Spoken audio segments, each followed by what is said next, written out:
ব্যান্ডেজটা লাগিয়েছি বাংলাদেশকে দেখানোর জন্য যে যেখানে আমাদের একটি জুলাই সনদ বাস্তবায়ন হওয়ার কথা ছিল, যেখানে আমাদের যে ভাইদেরকে শহীদ করা হয়েছে তাদের হত্যাকাণ্ডের বিচার হওয়ার কথা ছিল,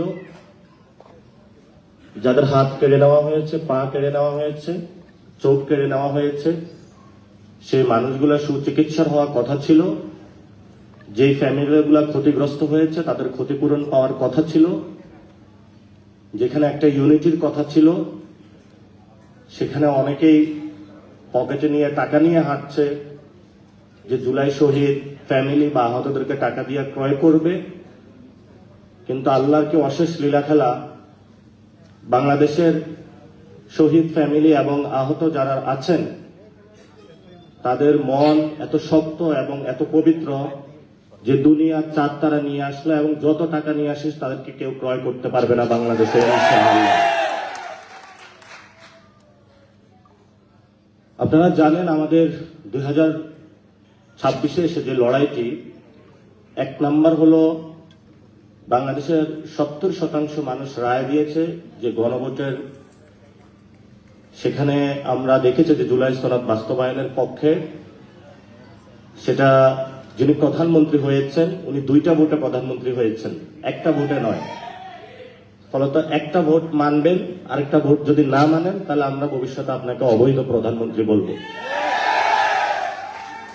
এই জন্য বাংলাদেশে যে কোনো মূল্যে, যেহেতু জনগণ রায় দিয়েছে, এই জনগণ 2026-এ যে রায় দিয়েছে, 1971 সালের আগে এরকম একটা রায় দিয়েছিল যে আমরা বৈষম্যের বিরুদ্ধে দাঁড়াচ্ছি, আমাদের ভাত রুটি রুজি কেড়ে নেওয়ার অনেকে চেষ্টা করছে।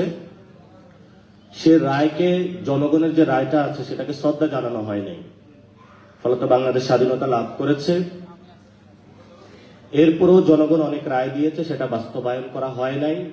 90-এ 3 দল মিলে একটা রূপরেখা চূড়ান্ত করেছিল, সেই চূড়ান্ত রেখাটাও বাস্তবায়ন করা হয় নাই। ফলত শেখ হাসিনা 17 বছর বাংলাদেশে ফেসিবাদী ব্যবস্থা চালিয়ে দিতে পেরেছিল এবং সেখানের 90-এর যে আন্দোলনটা হয়েছিল, যদি 3 দলীয় রূপরেখাটা বাস্তবায়ন করা হতো তাহলে শেখ হাসিনা 17 বছর থাকতে পারতো না এবং আমাদের 1400 ভাইও শহীদ হইতো না, অসংখ্য মানুষের হাত পা চলে যেত না। এবং অবশ্যই বাংলাদেশে যেহেতু জনগণ 70% জুলাই সনদের পক্ষে রায় জানিয়েছে, আমরা তারেক রহমানকে বলবো জনগণের রায়ের প্রতি শ্রদ্ধা পোষণ করুন এবং জনগণের ভিত্তির উপরে দাঁড়িয়ে রাজনীতি করুন। যে জায়গায় আপনি বসেছেন এটা আপনার চেয়ার না, এটা বাংলাদেশের শহীদ এবং শহীদ ফ্যামিলি এবং আহতদের চেয়ার। সেই চেয়ার দ্বারা যদি তাদের গণভোটের রায় বাস্তবায়ন না হয় তাহলে যারা শহীদ ফ্যামিলি এবং আহতরা সেই চেয়ার আপনার থেকে কেড়ে নেবে ভবিষ্যতে বাংলাদেশে। 2 নাম্বার, বাংলাদেশে সংস্কার বাস্তবায়ন হতে হবে। কেন হতে হবে? এই যে পুলিশের সামনে আলিফের চোখটা তুলে নেওয়া হলো, যদি পুলিশ আজকে সংস্কার হতো, কোন দলীয় লেজুর ভিত্তি না করতো, তাহলে আজকে আলিফের চোখটা চলে যেত না। যদি জুলাই সনদ বাস্তবায়ন হতো তাহলে এই ধরনের নগ্ন সন্ত্রাসী কার্যক্রম আমরা পথে দেখতাম না।